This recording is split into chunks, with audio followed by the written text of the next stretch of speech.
Hi, so here I am back with yet another segment of Share Soch, and this particular segment I call Sigh of Relief. So here we will be solving some basic real life problems or using the application of psychology for everyday life purposes. So we will be starting with a personality self test. It is actually called a big factor test, and as I quote it emphatically, don't let anyone else tell you who or how you are. I think you should see for yourself. Okay, so before proceeding further with this video, what I would request everyone is to please attempt the test first. I suppose it would take around 10 minutes to finish, but believe me, it would never be the same if you watch the video first and then attempt it. Basically, your mind conditions to the solutions, and then you won't be able to answer very honestly and very accurately, and hence you won't get the true picture of your personality as well. Now, being honest will help the most. कोई सही या कोई गलत answer इसमें है नहीं. Neither there are any good or bad personalities. There are just different people. So I hope everyone has attempted the test and only then they'll be proceeding further. Okay. So you might have seen that there were various factors in the test. There must have been a long report. Some of you might have understood also that what each factor stands for. But my primary purpose was to make yourself take the test. My secondary purpose was to, in case if you are unable to understand what those factor means, I will explain it further through this presentation. Okay, so the five factors, the big five factors on which you were testing, they are basically acronymed as OCEAN.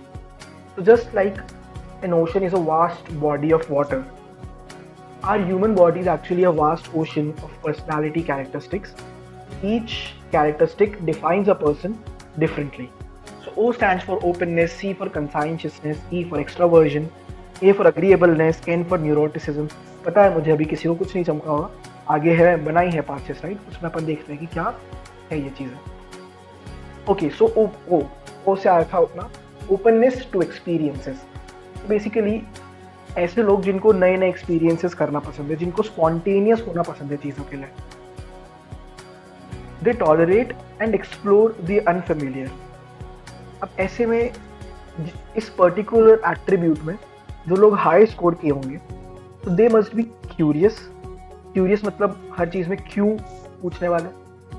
Creative मतलब basically कोई नई चीज़ बनाने वाले, creation, किसी चीज़ का create करने वाले. Original, imaginative, कुछ ना कुछ इमेजिन करते रहते होंगे हर समय. रिस्की बिहेवियर, रिस्क लेना इनको पसंद होगा, जैसे रिस्क है तो इसके हर्षद मेहता टाइप. और अनप्रेडिक्टेबिलिटी और लैक ऑफ फोकस. सो ये जो अनप्रेडिक्टेबिलिटी और ये लैक ऑफ फोकस, ये कई बार बहुत प्रॉब्लम भी क्रिएट कर जाती है. मतलब जैसे हर एक लम्हे से तुम मिलो खोले अपनी बाहें, हर एक पल एक नया समा देखे या निगाहें, मतलब उस टाइप के ये लोग वैसे जिंदगी जीना पसंद करते हैं.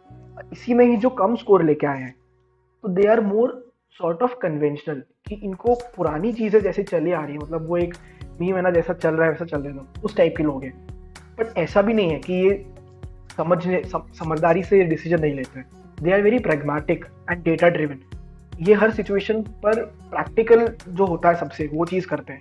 पुराने एक्सपीरियंसेस को समझते हैं कि पहले हमने क्या किया था, उसका क्या फिर कंक्लूजन निकला था.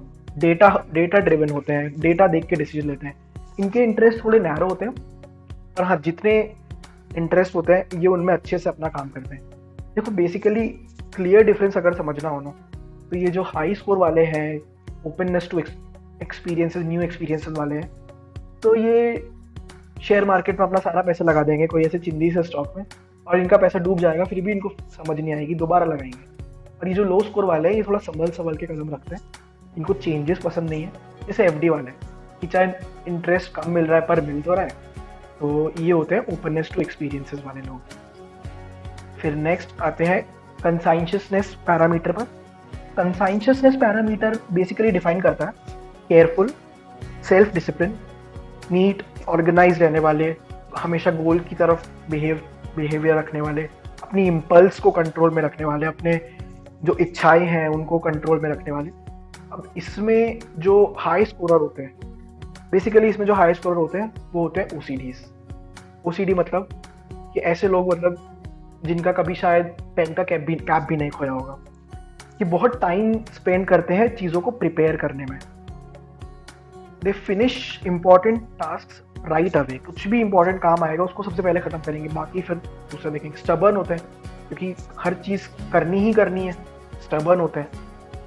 पे अटेंशन टू डिटेल, थोड़ा सा भी अगर इधर से इधर कुछ हो जाए इनको पता चल जाता है। मुझे पता है यार, तुम मोनिका का इमेजिन कर रहे होगे फ्रेंड्स में से। और get anxious if order not followed, अगर कोई पर्टिकुलर ऑर्डर है वो फॉलो नहीं हुआ तो इनको एंग्जाइटी हो जाती है कि ऐसा क्यों नहीं हुआ। लो स्कोर जो इसमें लेके आए वो प्रोक्रास्टिनेट करते हैं बहुत ज़्यादा, इंपॉर्टेंट टास्क भी जो होगा देखा जाएगा, कार करे सो परसों वाले लोग हैं, ठीक है। फिर फ्लेक्सिबिलिटी और स्पॉन्टेनिटी इनमें बहुत होती है कि अगर कोई काम अभी दिखाए तो इनको अभी ही करना है, फिर वो अभी की अभी चाहिए। फ्लेक्सिबल होते हैं। फेल्स टू कंप्लीट नेसेसरी और असाइन टास्क, ऑब्वियसली प्रोक्रास्टिनेट कर दोगे तो यार ऐसे तुम इंपॉर्टेंट और नेसेसरी टास्क कर पाओगे। तो next parameter is extraversion. Extraversion basically मैं कहता हूँ एक्सट्रोवर्टनेस, मतलब ये वो जो सबके दोस्त हैं, ये बहुत ज़्यादा एक्साइटेड रहते हैं, सोशेबिलिटी इनमें बहुत ज़्यादा होती है, बहुत बक बक बक बक करते हैं, टॉकेटिवनेस बहुत होती है। मुझे वापस पता है तुम किसको इमेजिन कर रहे होंगे। तो इसमें जो हाई स्कोर लेके आते हैं तो they are basically they like being the centre of attention, मतलब एक वो जो कि ना इनको इंसान चाहिए। दे स्टार्ट कॉन्वर्जेशंस, ज़बरदस्ती कुछ भी नहीं होगा, इनको शांति नहीं पसंद, कुछ ना कुछ बोलना है, नए लोगों से मिलना है। इनका एक वाइड सोशल सर्कल होता है।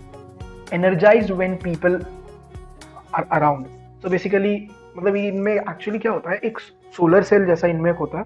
तो जैसे कि सोलर सेल जो है वो सन की रेस से एनर्जी लेता है, तो ये जो लोग हैं ये पीपल से एनर्जी लेते हैं और फिर उसको डिसिपेट करते हैं। दे से things before thinking about them, मतलब कुछ भी बोलने से मतलब है। अभी जो इसमें लो स्कोर लेके आए हैं, दे प्रेफर सॉलिट्यूड, एकांत पसंद है, अपने आप में रहना है, इसे अंतर्मुखी कहते हैं basically.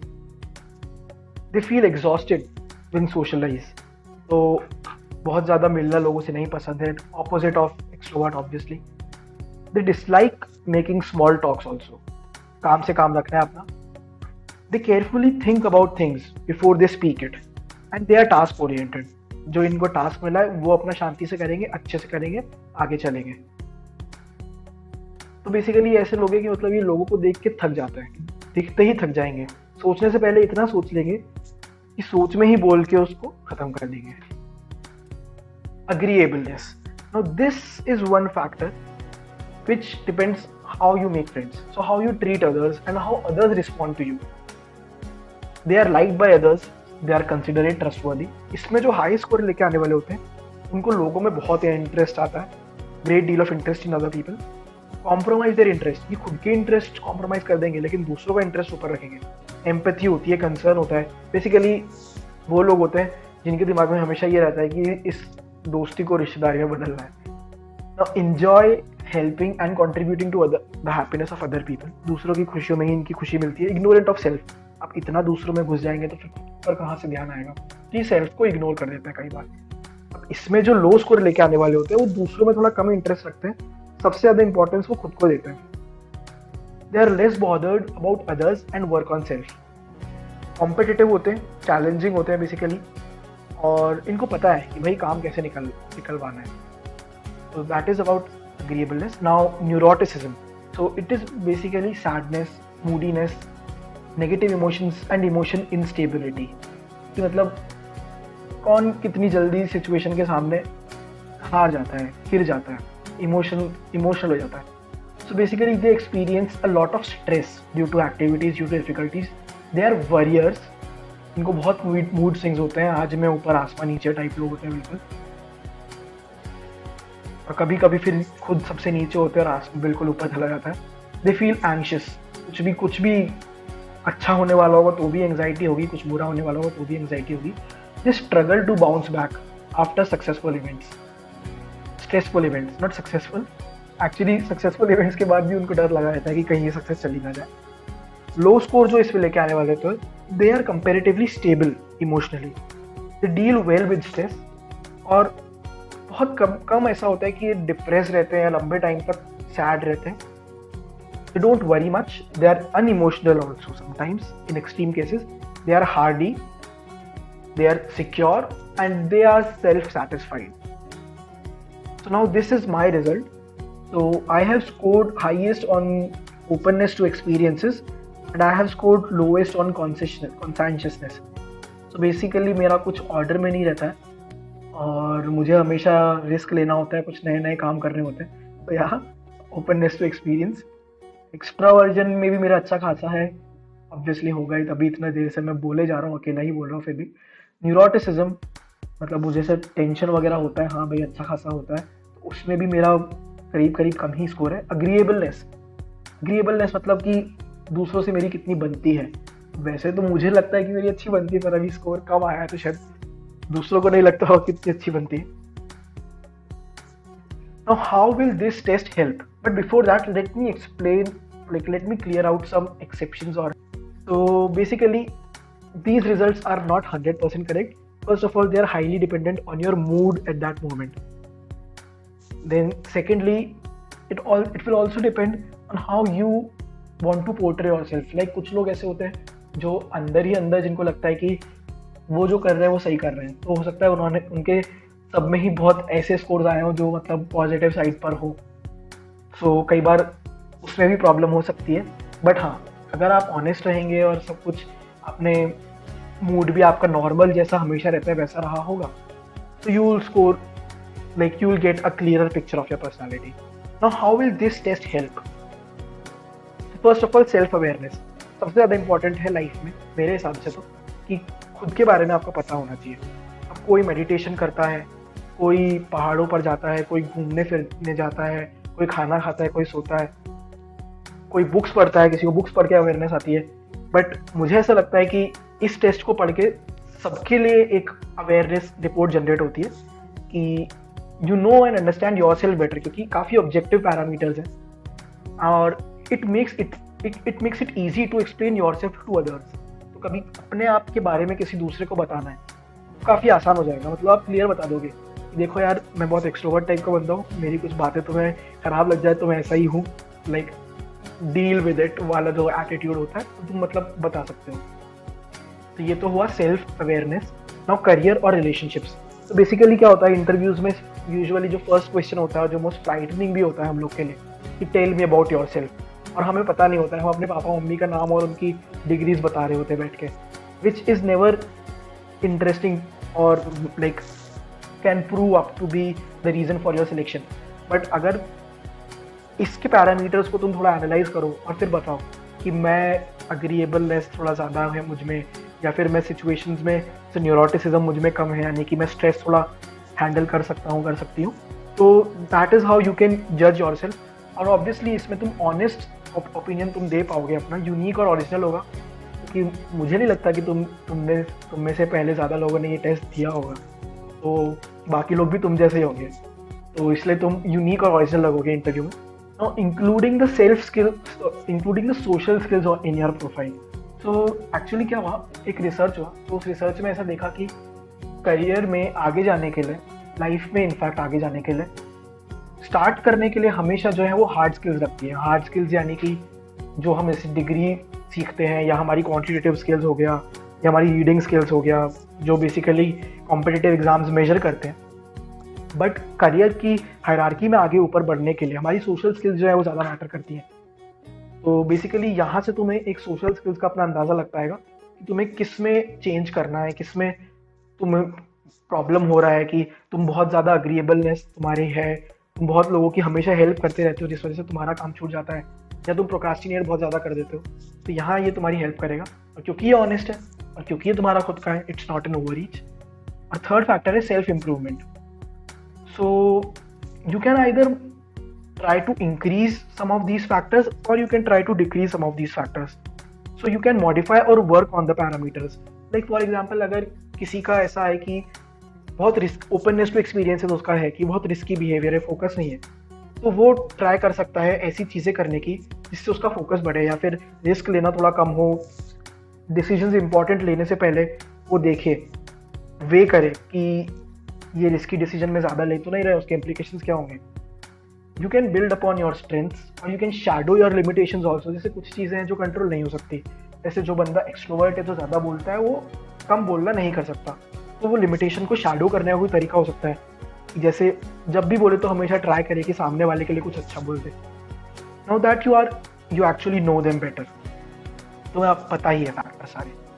Now words of personal advice, so you can save this report or the report ID as in, actually you can compare it also with your friends। मैं भी अपना ID दे दूंगा किसी को अगर मुझसे भी कंपेयर कर रहा हूँ, और फ्यूचर के लिए इसको भी सेव करके रख लो।